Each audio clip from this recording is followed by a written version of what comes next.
Première livraison de comprimés d'iode dans cette pharmacie moissagaise. On a enfin reçu l'iode.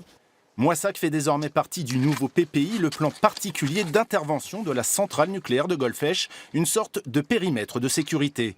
Jusqu'à maintenant, la ville en était exclue, mais ce périmètre a doublé, passant de 10 à 20 km autour de la centrale. Une distribution complémentaire d'iodure de potassium est donc nécessaire pour protéger les populations concernées, mais la livraison prévue en août a pris du retard. Et vous étiez un peu inquiète de ne pas la recevoir, cette livraison?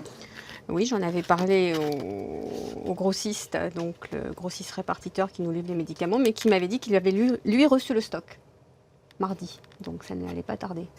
Ce PPI prévoit une meilleure information des habitants, mais à Moissac, peu d'entre eux semblent avertis.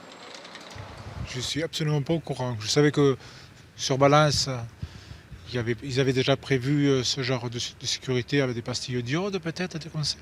Mais sur Moissac, je n'ai jamais entendu parler. De toute façon, à plus ou moins 10 km, j'ai envie de dire, qu'est-ce que ça change hein? S'il y a un accident, on sera tous concernés, hein, à un moment donné, même à 300 km. Hein, donc voilà, d'y être ou pas, ça ne change rien.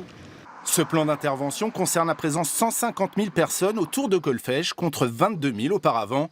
Un changement de braquet qui satisfait la préfecture.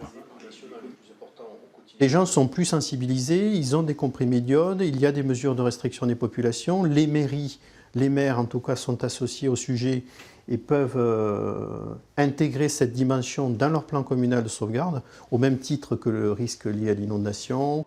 Les opposants à la centrale s'interrogent, eux, sur ces nouvelles responsabilités qui incombent au maire. À travers ce qu'on appelle les plans communaux de sauvegarde, on a collé énormément de responsabilités au maire.